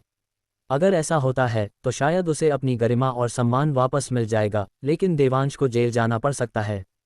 हालांकि यह आत्मरक्षा का मामला था, लेकिन देवांश की हरकतें स्पष्ट रूप से अत्यधिक आत्मरक्षा की श्रेणी में आती थीं। भले ही उसे मौत की सज़ा न मिले, लेकिन जतिन के संपर्कों के कारण उसे 1 दशक से अधिक समय तक जेल में रहना पड़ सकता है। ये स्पष्ट रूप से वह नहीं था जो सिया देखना चाहती थी। इसलिए सिया ने जोड़ा, कोशिश नहीं, ये बेहद ज़रूरी है। समझे? उसकी तनी हुई भौहें बता रही थीं कि वह वास्तव में देवांश के लिए चिंतित थी। देवांश ने फिर से सिर हिलाया और जवाब दिया, मैं समझ गया, लेकिन मुझे नहीं पता कि यह समझता है या नहीं। तुम्हारा क्या मतलब है? सिया थोड़ी उलझन में थी। यह अनुरोध तो मैंने तुमसे किया है। तुम उससे क्यों पूछ रहे हो कि वह समझता है या नहीं? अगर यह सहयोग करता है तो स्वाभाविक रूप से कोई नहीं मरेगा। लेकिन अगर यह सहयोग नहीं करता है तो मैं गारंटी नहीं दे सकता कि परिणाम क्या होंगे। इसलिए मैं बस इतना ही कह सकता हूं कि मैं अपनी पूरी कोशिश करूंगा, देवांश ने चेहरे पर बिना किसी शत्रुता के धैर्यपूर्वक समझाया। ये सुनकर सिया ने और कुछ नहीं कहा, बस सिर हिला दिया। क्योंकि वह जानती थी कि जतिन उस तरह का व्यक्ति है जो अपनी जान को किसी भी चीज़ से ज़्यादा महत्व देता है, इसलिए वह निश्चित रूप से देवांश के सभी अनुरोधों के साथ पूरा सहयोग करेगा। इस तरह देवांश किसी की जान नहीं लेगा और सुरक्षित रूप से मुंबई वापस लौट सकेगा। बेशक सिया के विचार के अनुसार वह स्वाभाविक रूप से उम्मीद करती थी कि देवांश अब रुक जाए और तुरंत मुंबई लौट चले। ये स्पष्ट रूप से सबसे सुरक्षित तरीका होगा, लेकिन ये सबसे अवास्तविक भी होगा। देवांश का व्यक्तित्व देखते हुए उसे सिया से इतना लगाव है कि वह अपने लिए सम्मान बचाने की कोशिश न करे, ऐसा हो ही नहीं सकता। ये जानते हुए कि यह असंभव है, सिया ने बस पूछना बंद कर दिया और देवांश से कहा कि वह थोड़ी नरमी बरते ताकि कोई न मरे और समय बर्बाद न हो। जतिन भी बहुत खुश था क्योंकि उसने उनकी बातचीत से स्पष्ट रूप से समझ लिया था कि देवांश उसे नहीं मारेगा। मैं सहयोग करूंगा, मैं निश्चित रूप से पूरा सहयोग करूंगा। जतिन ने अपने शरीर में दौड़ रहे असहनीय दर्द के बावजूद दांत पीसते हुए अपना बयान दिया। प्रेसिडेंट सिया, हम आपकी कंपनी के विज्ञापन प्लान को मंजूरी देते हैं। हम कभी भी अनुबंध पर हस्ताक्षर कर सकते हैं। देवांश ने सिर हिलाया, मुड़ा और उसका दयालु चेहरा अचानक भयंकर हो गया। इतनी बड़ी घटना के बाद क्या तुम्हें लगता है कि हमारी कंपनी अभी भी तुम्हारे साथ सहयोग करेगी? हाँ हाँ मिस्टर देवांश, आपको क्या लगता है कि हमें आपके नुकसान की भरपाई कैसे करनी चाहिए? जतिन ने बेहद चापलूसी भरे अंदाज में कहा। लेकिन उसके मन में एक बिल्कुल अलग विचार था। पहले इस आदमी को शांत करो और एक बार सुरक्षित होने के बाद वह किसी को ढूंढकर इसे अधमरा करवा देगा और फिर उस डायरेक्टर सिया को अपने बिस्तर पर ले आएगा। अभी विनम्र होने में कोई बुराई नहीं है, जो अंत में हंसेगा वही जीतेगा। पहले मुझे जवाब दो, समय तय करने के बाद तुमने जानबूझकर हमें इंतजार क्यों करवाया? क्या यह अनजाने में हुआ था या जानबूझकर? देवांश ने सरलता और सीधेपन से पूछा और फिर अपनी दिव्य दृष्टि फैला दी।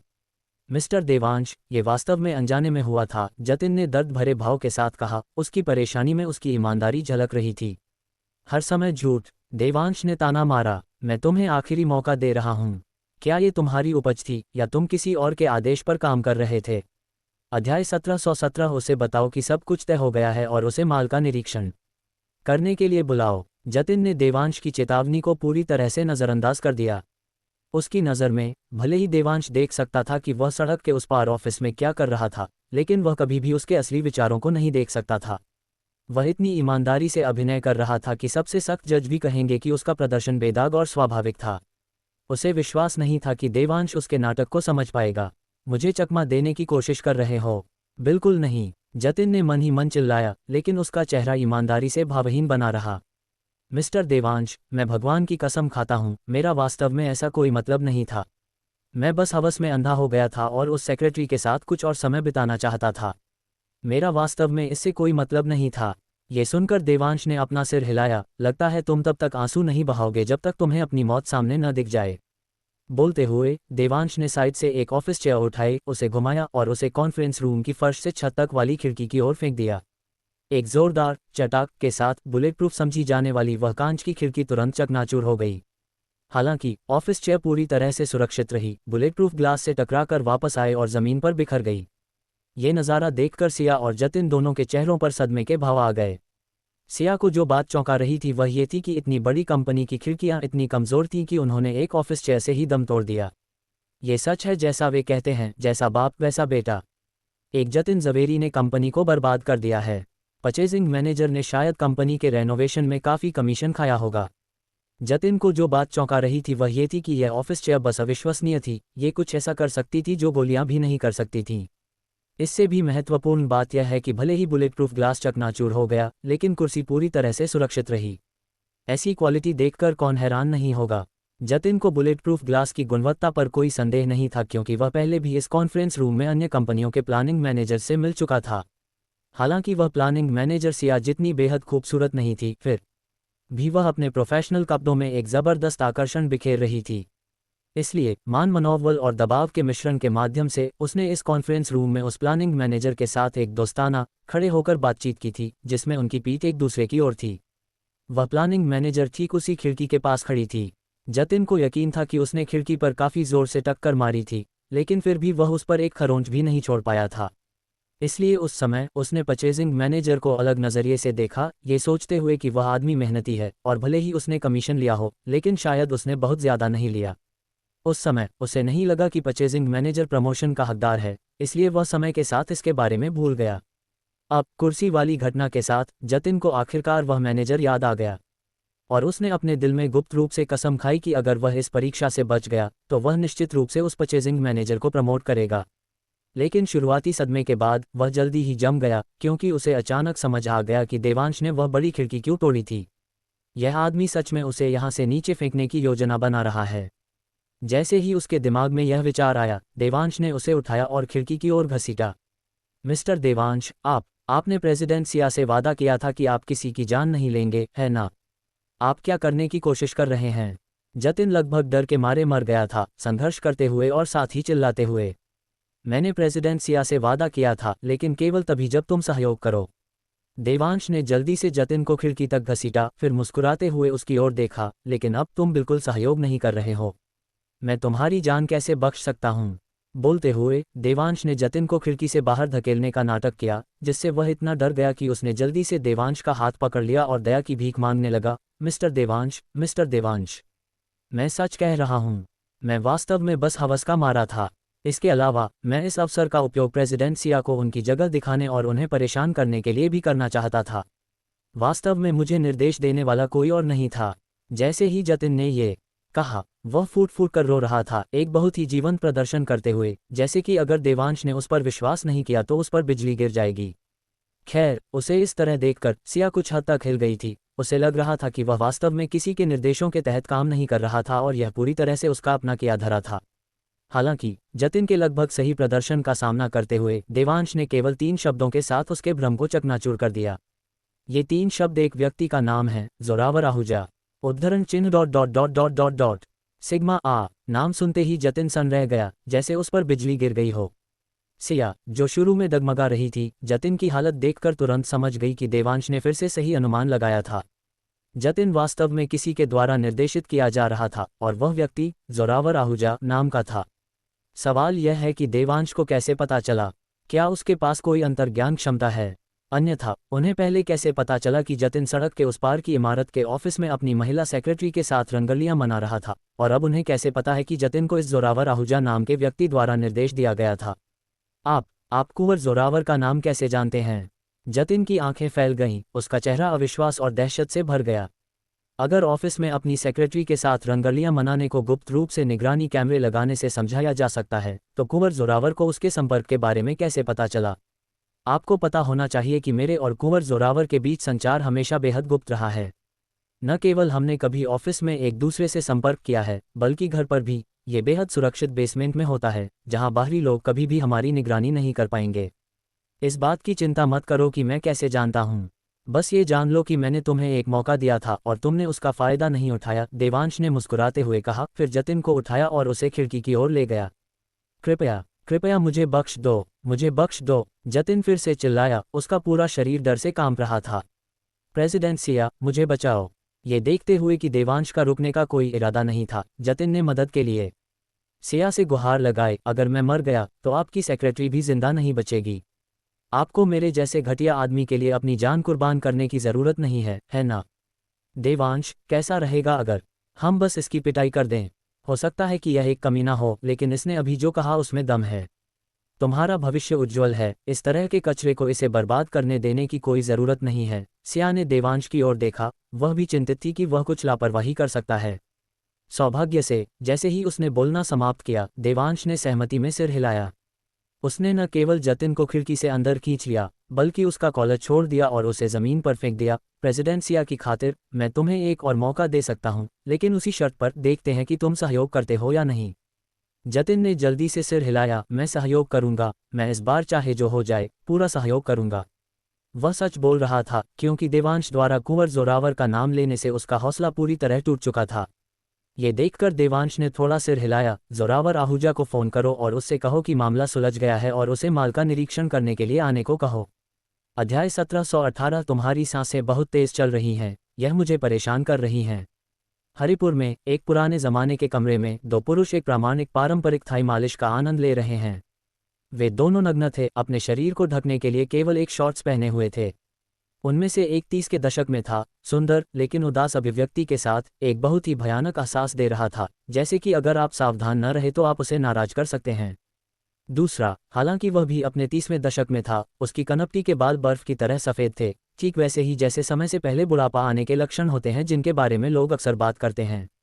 हालांकि उसके शरीर पर बुढ़ापे का कोई निशान नहीं था। इसके विपरीत वह मजबूत और स्वस्थ था और बहुत शक्तिशाली लग रहा था, जैसे कि वह एक मुक्के से किसी को मार सकता है। इतना बड़ा विरोधाभास कुछ ऐसा है जिसे आंतरिक मार्शल आर्ट का अभ्यास करने वाला कोई भी व्यक्ति जानता है। यह एक ऐसा संकेत है जो कला में उच्च स्तर की महारत हासिल करने के बाद ही प्रकट होता है। मार्शल आर्टिस्ट जो कायाकल्प का पीछा करते हैं, उनके विपरीत साधक 3 फूलों के शीर्ष पर इकट्ठा होने की सर्वोच्च स्थिति की तलाश करते हैं, और सफ़ेद होती कनपटी सिर के ऊपर एक फूल के इकट्ठा होने की अभिव्यक्ति है। लेकिन मार्शल आर्टिस्ट अलग होते हैं। वे कायाकल्प प्राप्त करने और इस प्रकार अपने जीवन को लंबा करने के लिए अपनी सच्ची ऊर्जा के आंतरिककरण का पीछा करते हैं। यही कारण है कि आप देख सकते हैं कि दिव्य स्तर और अमर स्तर के अधिकांश मार्शल आर्टिस्ट सफ़ेद बालों और युवा चेहरों वाले बूढ़े होते हैं। ये कुछ ऐसा नहीं था जो उन्होंने जानबूझकर किया था, यह उनके साधना स्तर की एक स्वाभाविक अभिव्यक्ति थी। इस समय वे एक बड़े बिस्तर पर बैठे थे और अपनी आंखें सिकुड़कर आगे देख रहे थे। उनमें से प्रत्येक के पीछे एक सुंदर महिला थी जो उन्हें मालिश दे रही थी, और निष्पक्षता के लिए उन्होंने उनके जैसा ही कपड़े पहने थे। इसलिए मालिश के दौरान वे दोनों स्पष्ट रूप से महसूस कर सकते थे कि उनके पीछे की महिला वास्तव में उन पर भरोसा कर रही थी। मालिश एक बेहद सुखद अनुभव माना जाता है, लेकिन उसकी आंखों के सामने हवा में लटकी किसी चीज़ की छवि ने युवक के चेहरे के भाव को भयानक बना दिया।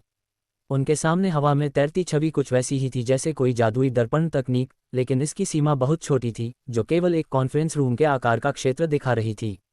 कुंवर जोरावर, लगता है जतिन जवेरी ने आपको धोखा दे दिया है, सफ़ेद कनपटी वाले युवक ने अपने बगल में जोरावर आहूजा नाम के व्यक्ति से मुस्कुराते हुए कहा।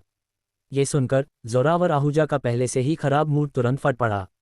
वह मुड़ा, अपने पीछे वाली महिला को गर्दन से पकड़ा, उसे अपने सामने खींचा और उसे अपने सामने घुटने टेकने पर मजबूर कर दिया, ठीक वैसे ही जैसे प्राचीन काल में सम्राट से मिलने के लिए दरबार में जाते समय किया जाता था। मालिश करने वाली तुरंत समझ गई और बिना किसी हिचकिचाहट के उसकी पूजा करने लगी। जोरावर ने अपने पास रखी शराब की बोतल उठाई और हवा में मौजूद स्क्रीन पर जोर से दे मारी। दुर्भाग्य से ये दृश्य उसके बगल में बैठे सफ़ेद बालों वाले व्यक्ति की जादुई शक्ति द्वारा बनाया गया था। साधारण शराब की बोतलें इसे बिल्कुल भी नुकसान नहीं पहुंचा सकती थीं, वे केवल बिना किसी बाधा के इसके आर पार जा सकती थीं। खटाक की आवाज़ के साथ शराब की बोतल ज़मीन पर गिर गई और टुकड़ों में बिखर गई। वह बेवकूफ़ जतिन, वह आमतौर पर काफ़ी चालाक लगता है, वह एक मामूली सेक्रेटरी और अंगरक्षक द्वारा कैसे मात खा सकता है? जोरावर ने दांत पीसते हुए कहा। उसका चेहरा थोड़ा क्रूर हो गया था। मुझे नहीं पता कि क्या वह उस बेवकूफ़ जतिन से नफरत करता है क्योंकि उसने रहस्य नहीं रखा, या क्योंकि वह कुछ सहन कर रहा है। मैं बस उत्सुक हूं कि उसे आपका नाम कैसे पता चला, कुंवर जोरावर। क्या उसने इसे अपने ऑफिस के सर्विलांस फुटेज से सुना? चिराग चड्ढा, जिसकी कनपटी सफ़ेद हो रही थी, ने कुछ जिज्ञासा के साथ पूछा। लेकिन हर बार जब आपने उससे संपर्क किया, तो क्या आपने उसे हमेशा अपने विला के बेसमेंट में जाने के लिए नहीं कहा? ऐसी एकांत जगह, क्या ये भी हो सकता है कि देवांश ने वहां निगरानी कैमरे लगाए हों? जैसे ही चिराग ने अपना सवाल उठाया, उसने अपने पीछे की खूबसूरत मालिश करने वाली को भी थपथपाया, उसे भी अपने पास आने का संकेत दिया। वह तुरंत समझ गई, चिराग को एक आकर्षक मुस्कान दी, नीचे झुकी और उसके सामने आ गई, और फिर शाही धनुष का प्रदर्शन करना शुरू कर दिया। जोरावर ने अपना सिर हिलाया। मुझे नहीं पता कि उस बेवकूफ़ ने कब राज उगल दिया। मुझे लगता है कि उसने शायद वह नहीं किया जो मैंने कहा था, इसलिए उस देवांश नाम के आदमी ने इसे सुन लिया। तो अब हम क्या करें? ऐसा नाटक करें कि हमने इसे नहीं देखा, या जाकर उस आदमी से मिलें? चिराग ने मुस्कुराते हुए पूछा। उसका भाव स्पष्ट रूप से जोरावर जितना क्रूर नहीं था।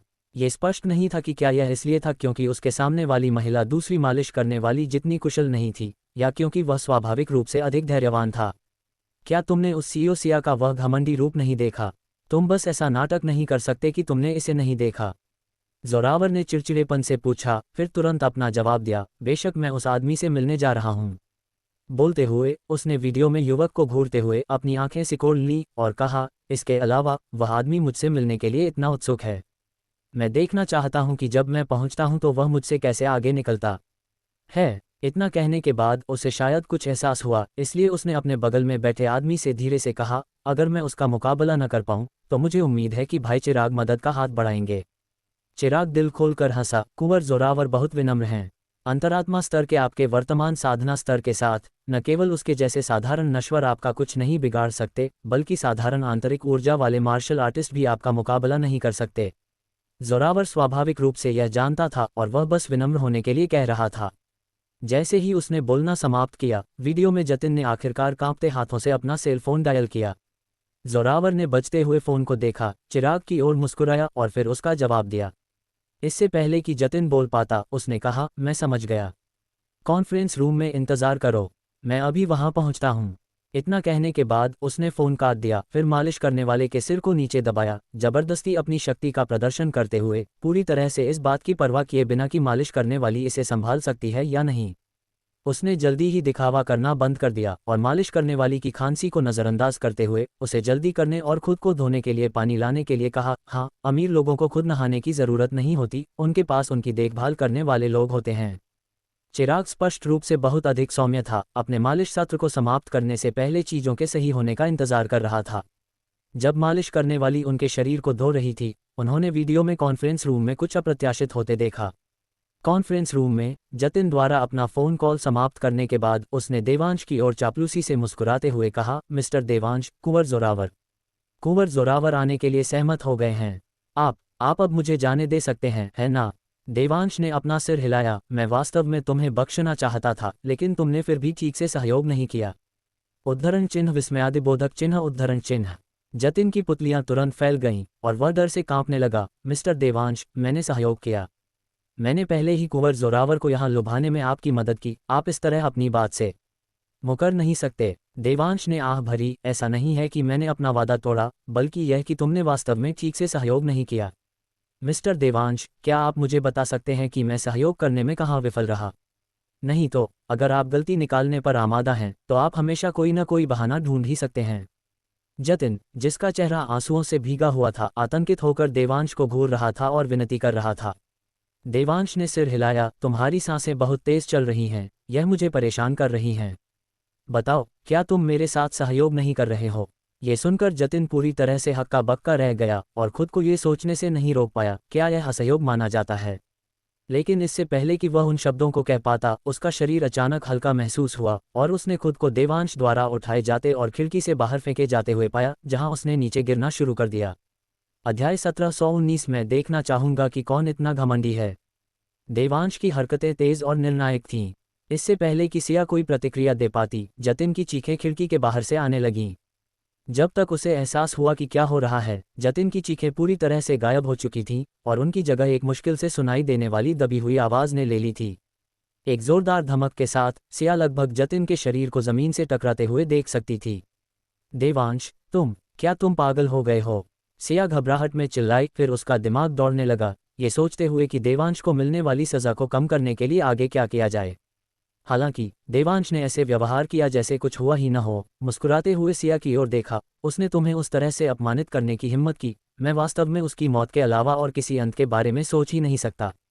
सिया जानती थी कि देवांश ने उसकी भलाई के लिए ऐसा किया है, लेकिन इस तरह की दयालुता के लिए उसे अपनी जान की कीमत चुकानी पड़ती, जिसे सिया स्वीकार नहीं कर सकती थी। तुम बहुत जल्दबाज थे। सिया की आंखों में लगभग आंसू आ गए थे। हम बिना किसी खरोंच के बच सकते थे, लेकिन अब देखो क्या हो गया, तुमने किसी को मार डाला और क्राइम ब्रांच तुम्हें नहीं छोड़ेगी। देवांश ने मुस्कुराते हुए कहा, कोई बात नहीं, उन्होंने ही पहले लोगों को घायल किया था। मैं बस अपनी आत्मरक्षा कर रहा था। ज्यादा से ज्यादा, ये बस अत्यधिक आत्मरक्षा थी। क्राइम ब्रांच मेरा कुछ नहीं बिगाड़ पाएगी। भले ही क्राइम ब्रांच तुम्हारा कुछ न बिगाड़े, मत भूलो कि उनके पीछे रसायन संघ है। यह एक ऐसी ताकत है जिसका नॉर्थ मुंबई के गुरु देवांश भी सम्मान नहीं करते। तुमने उनके लोगों को मार डाला, क्या तुम्हें लगता है कि वे तुम्हें जाने देंगे? सिया बोलते बोलते और ज्यादा चिंतित हो गई। उसका दिमाग दौड़ रहा था क्योंकि वह देवांश के जीवित रहने का सबसे अच्छा तरीका खोजने की कोशिश कर रही थी। सिया की बातें सुनकर देवांश ने अपना सिर हिलाया और कहा, चिंता मत करो, ये बस एक रसायन संघ है।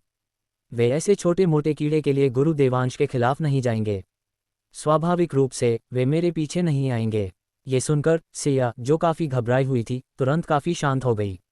वास्तव में देवांश गुरु देवांश का सीधा शिष्य है और रसायन संघ में उसका दर्जा जतिन से कई स्तर ऊपर है।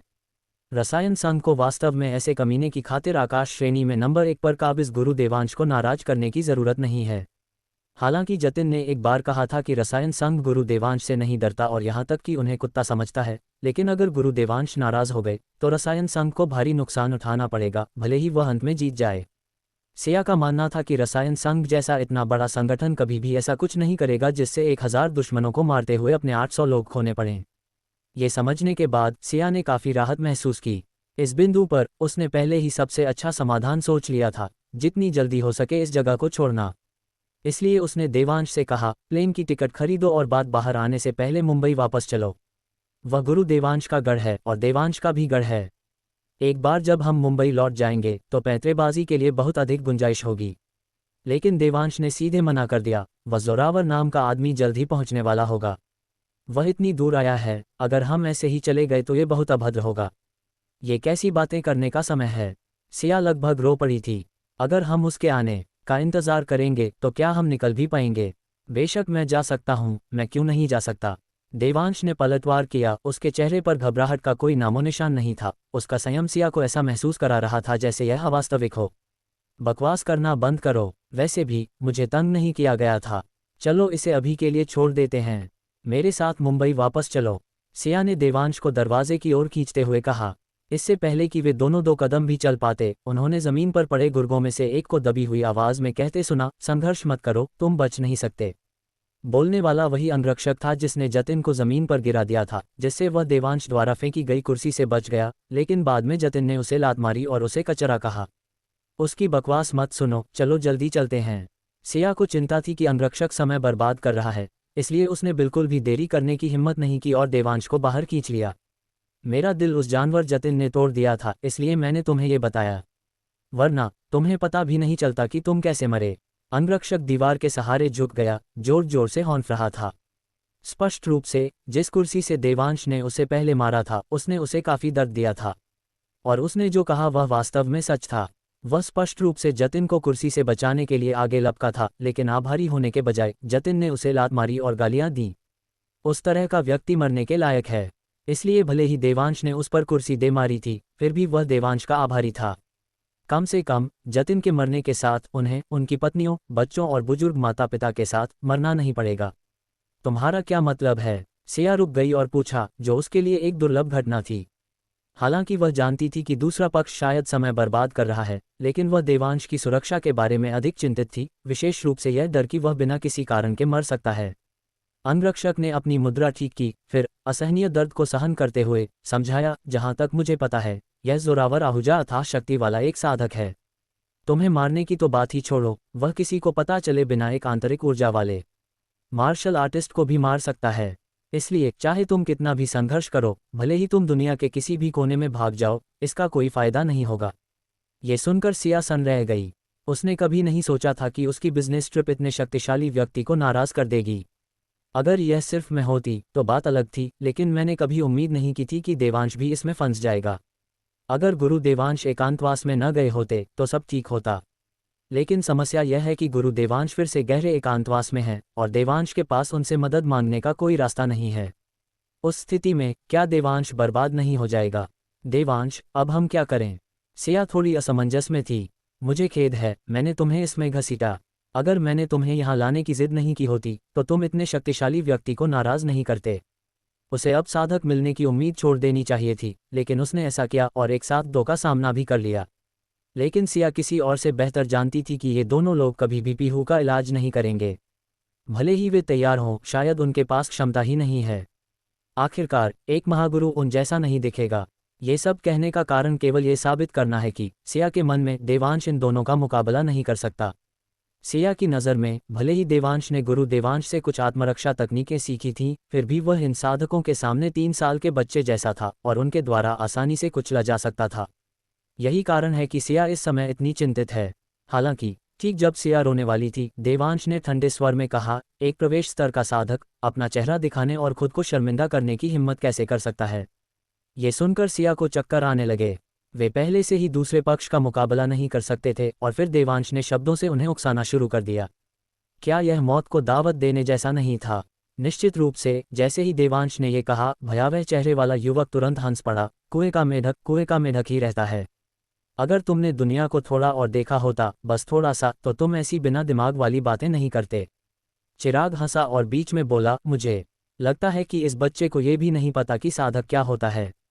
इतना कहने के बाद उसने देवांश को पूरी तरह से तिरस्कार के साथ देखा और कहा, तुम्हें यह दुस्साहस किसने दिया कि पहाड़ पर चढ़ने वाला एक नश्वर पहाड़ से उतरने वाले देवता का मजाक उड़ाए? सिया देवांश को जवाब देने से रोकना चाहती थी, लेकिन वह उसे रोक नहीं पाए। देवांश के शब्द पहले ही निकल चुके थे। पहाड़ से उतरने वाले देवताओं के बारे में क्या बकवास है? वे बस ढोंगियों का एक झुंड हैं। वे खुद को भगवान कहने की हिम्मत कैसे कर सकते हैं? क्या उन्होंने इतना झूठ बोला है कि वे खुद इस पर विश्वास करने लगे हैं? ठीक है, ठीक है। लगता है कि तुम तब तक सबक नहीं सीखोगे जब तक तुम अपनी मौत नहीं देख लेते। जोरावर ने ताना मारा। तो आज मैं तुम्हारी आंखें खोल दूंगा और तुम्हें दिखाऊंगा कि दिव्य तरीके वास्तव में क्या होते हैं। अध्याय 1720 में देखना चाहूंगा कि कौन इतना घमंडी है। जैसे ही वे बात कर रहे थे, दो अच्छे कपड़े पहने हुए पुरुष कॉन्फ्रेंस रूम में चले आए। जो आगे चल रहा था वह थोड़ा छोटा था, लेकिन उसकी आंखें अविश्वसनीय रूप से भयावह थीं, जैसे अंधेरे में अपने शिकार का इंतजार कर रहा कोई भूखा भेड़िया। बस वह नज़र ही आपकी रीढ़ में सिहरन पैदा करने के लिए काफ़ी थी। जमीन पर पड़े गुर्गे इस आदमी को देखकर कांपने से खुद को नहीं रोक पाए, जैसे कि कॉन्फ्रेंस रूम में अचानक कोई ठंडा तूफान आ गया हो। उन्हें और भी ज्यादा डराने वाला वह व्यक्ति था जो उस युवक के पीछे आया था। वह आदमी बहुत बूढ़ा नहीं था, लेकिन उसकी कनपटी पहले से ही सफ़ेद थी और उसके सफ़ेद बाल क्रिस्टल की तरह साफ थे, जेड की तरह, और रोशनी के नीचे चमक भी रहे थे। अंगरक्षक, जो जमीन पर पड़ा था, इस दृश्य को देखने के बाद खुद से बड़बड़ाए बिना नहीं रह सका। हर कोई कहता है कि कुंवर जोरावर के पास एक साधना गुरु है। मैंने पहले सोचा था कि यह सिर्फ एक अफवाह है, लेकिन आज इसे देखकर मैं देख सकता हूं कि अफवाहें वास्तव में निराधार नहीं हैं। प्रवेश करने वाले दो लोगों ने बड़बड़ाते हुए अंगरक्षक को नज़रअंदाज कर दिया और इसके बजाय दोनों आंखों से देवांश का जायजा लिया। लेकिन उन्होंने केवल उस पर एक नज़र डाली और फिर अपना ध्यान उससे हटाकर उसके पीछे सिया की ओर कर दिया। हालांकि मैंने पहले मिरर पेंटिंग में सिया का रूप देखा था और जानता था कि वह अद्वितीय सौंदर्य वाली महिला थी, फिर भी मैं उसे व्यक्तिगत रूप से देखने के बाद उसकी सुंदरता से चकित हुए बिना नहीं रह सका। खासकर अब उसका बेदाग चेहरा गहरी चिंता से भरा था, जिसने उसके आमतौर पर अलग थलग और परिपक्व रूप को कुछ हद तक दयनीय बना दिया, जिससे उसका पहले से ही आकर्षक और सेक्सी व्यक्तित्व और भी अधिक अनूठा हो गया। इतनी आदर्श महिला एक बेकार सेक्रेटरी से शादी कैसे कर सकती है? हाँ, उन्होंने पहले ही सिया की पहचान की पूरी तरह से जांच कर ली थी और इसलिए उसके पारिवारिक संबंधों और वर्तमान रहने की स्थिति के बारे में बहुत अच्छी तरह जानते थे। जोरावर आहूजा ने स्वीकार किया कि सिया जिस विला में रह रही थी वह वास्तव में एक आम आदमी के जीवन के लिए तो बहुत बड़ी बात थी, लेकिन उसकी राय में ऐसा जीवन अभी भी उस तरह का जीवन था जो केवल कचरा ही जिएगा। उच्च वर्ग को जो परम जीवन जीना चाहिए वह ठीक उसी तरह का जीवन है जो वह अब जी रहा है। सिया जैसी शीर्ष स्तर की महिला को उसकी पूजा करनी चाहिए, उसके सामने घुटने टेकने चाहिए और उन मालिश करने वालों की तरह उसके सामने झुकना चाहिए। इसलिए मेरे सामने यह आदमी मरना चाहिए और उसके पीछे की महिला को आज्ञाकारी रूप से मेरी सेवा करनी चाहिए। जबकि वे दोनों देवांश का जायजा ले रहे थे, देवांश भी उनका जायजा ले रहा था। लेकिन देवांश को देखने में उनके अहंकार की तुलना में देवांश और भी अधिक ढीठ लग रहा था, क्योंकि उसने उसे देखना भी पूरा नहीं किया और अपनी नज़र हटा ली। उसकी अभिव्यक्ति कह रही थी, तुम मेरे ध्यान के लायक नहीं हो देवांश ठाकुर, इसलिए मैं तुम्हें देखने की भी जहमत नहीं उठाता। सिया अलग थी। इस समय वह बेहद नर्वस और चिंतित थी।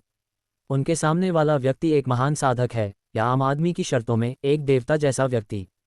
हालांकि सिया खुद कोई मार्शल आर्टिस्ट नहीं थी, लेकिन उसने बहुत सारी प्रासंगिक जानकारी पर शोध किया था और पीहू की बीमारी का इलाज करने के लिए कई लोगों से पूछा था, इसलिए वह मार्शल आर्टिस्ट और साधकों के अस्तित्व और अंतर के बारे में जानती थी। वह अच्छी तरह जानती थी कि साधक शुरुआती चरणों में अपेक्षाकृत कमज़ोर हो सकते हैं, लेकिन एक बार जब वे एक निश्चित स्तर तक साधना कर लेते हैं तो उसी क्षेत्र के मार्शल आर्टिस्ट भी उनका कुछ नहीं बिगाड़ पाते और उनकी दया पर निर्भर होते हैं। इसका कोई उपाय नहीं है। मार्शल आर्टिस्ट आमने सामने की लड़ाई पर भरोसा करते हैं।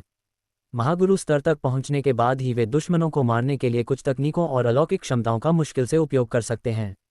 लेकिन कोई ऐसा व्यक्ति जिसने आधी जिंदगी जादू और अलौकिक शक्तियां सीखी हों, वह उस अभ्यासी से कैसे तुलना कर सकता है जिसने बचपन से जादू और अलौकिक शक्तियों की साधना की हो?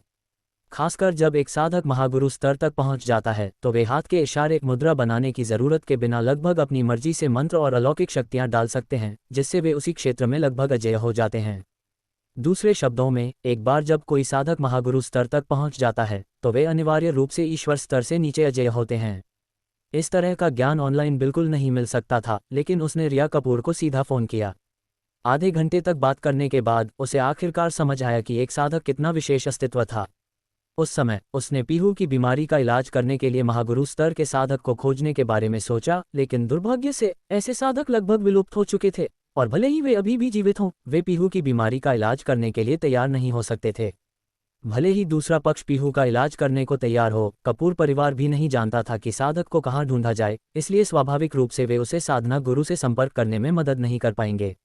ऊपर बताए गए कारणों से सिया की योजना को अस्थायी रूप से ठंडे बस्ते में डाल दिया गया था। अब उसने साधक को खोजने की उम्मीद छोड़ दी थी, लेकिन उसे मिल गया और एक साथ दो का सामना भी कर लिया। लेकिन सिया किसी और से बेहतर जानती थी कि ये दोनों लोग कभी भी पीहू का इलाज नहीं करेंगे। भले ही वे तैयार हों, शायद उनके पास क्षमता ही नहीं है। आखिरकार एक महागुरु उन जैसा नहीं दिखेगा। ये सब कहने का कारण केवल ये साबित करना है कि सिया के मन में देवांश इन दोनों का मुकाबला नहीं कर सकता। सिया की नज़र में भले ही देवांश ने गुरु देवांश से कुछ आत्मरक्षा तकनीकें सीखी थीं, फिर भी वह इन साधकों के सामने 3 साल के बच्चे जैसा था और उनके द्वारा आसानी से कुचला जा सकता था। यही कारण है कि सिया इस समय इतनी चिंतित है। हालांकि ठीक जब सिया रोने वाली थी, देवांश ने ठंडे स्वर में कहा, एक प्रवेश स्तर का साधक अपना चेहरा दिखाने और खुद को शर्मिंदा करने की हिम्मत कैसे कर सकता है। ये सुनकर सिया को चक्कर आने लगे। वे पहले से ही दूसरे पक्ष का मुकाबला नहीं कर सकते थे और फिर देवांश ने शब्दों से उन्हें उकसाना शुरू कर दिया। क्या यह मौत को दावत देने जैसा नहीं था? निश्चित रूप से। जैसे ही देवांश ने यह कहा, भयावह चेहरे वाला युवक तुरंत हंस पड़ा। कुएं का मेढक ही रहता है। अगर तुमने दुनिया को थोड़ा और देखा होता, बस थोड़ा सा, तो तुम ऐसी बिना दिमाग वाली बातें नहीं करते। चिराग हंसा और बीच में बोला, मुझे लगता है कि इस बच्चे को यह भी नहीं पता कि साधक क्या होता है। इतना कहने के बाद उसने देवांश को पूरी तरह से तिरस्कार के साथ देखा और कहा, तुम्हें ये दुस्साहस किसने दिया कि पहाड़ पर चढ़ने वाला एक नश्वर पहाड़ से उतरने वाले देवता का मजाक उड़ाए? सिया देवांश को जवाब देने से रोकना चाहती थी, लेकिन वह उसे रोक नहीं पाए। देवांश के शब्द पहले ही निकल चुके थे। पहाड़ से उतरने वाले देवताओं के बारे में क्या बकवास है? वे बस ढोंगियों का एक झुंड हैं। वे खुद को भगवान कहने की हिम्मत कैसे कर सकते हैं? क्या उन्होंने इतना झूठ बोला है कि वे खुद इस पर विश्वास करने लगे हैं? ठीक है, लगता है कि तुम तब तक सबक नहीं सीखोगे जब तक तुम अपनी मौत नहीं देख लेते। जोरावर ने ताना मारा। तो आज मैं तुम्हारी आंखें खोल दूंगा और तुम्हें दिखाऊंगा कि दिव्य तरीके वास्तव में क्या होते हैं।